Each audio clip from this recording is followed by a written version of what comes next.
My husband was really interested in ancestry. Britney and Sam Knowlton were ready to start a family and wanted to know more about their heritage. And so, hey, why not spit in a tube and get a little bit more information about, offspring.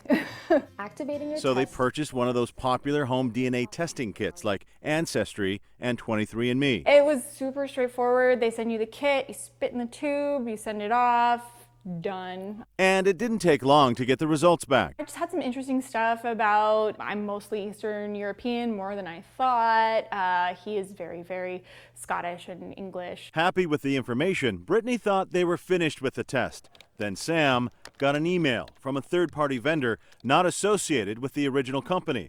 That third-party vendor then offered to upload the home DNA kit results and interpret them beyond Ancestry. He got a notification that for a small extra fee, we could have the same data analyzed for medical issues, genetic stuff. Britney thought, why not, and agreed to do the medical testing.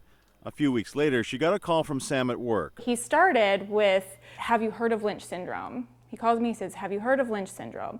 And yes, I work in gastroenterology. I've heard of Lynch Syndrome. Lynch syndrome is an inherited condition that causes an increased risk for colorectal cancer. There is also an increased risk for ovarian and breast cancer. And I'm thinking he's saying that maybe there's a friend who has some questions or something like that.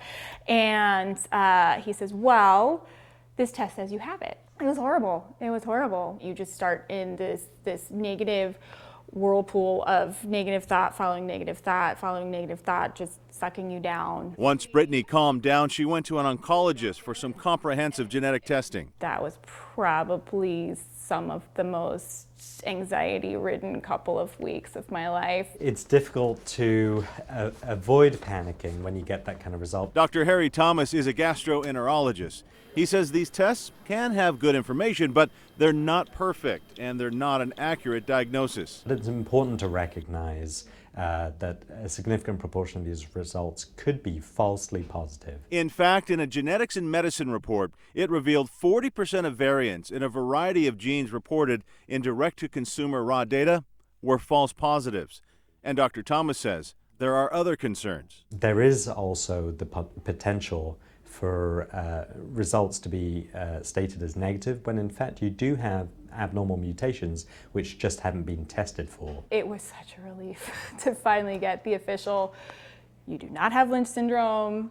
Now, Britney and Sam have a beautiful baby boy. Get that froggy. And she has a warning for consumers. The ancestry part is great and fun and go for it, but anything clinical take with a very large grain of salt. Britney says she doesn't want anyone to go through what she had to endure without being warned. For Spotlight on America, I'm Walt Macaborski. What do you think? What do you think?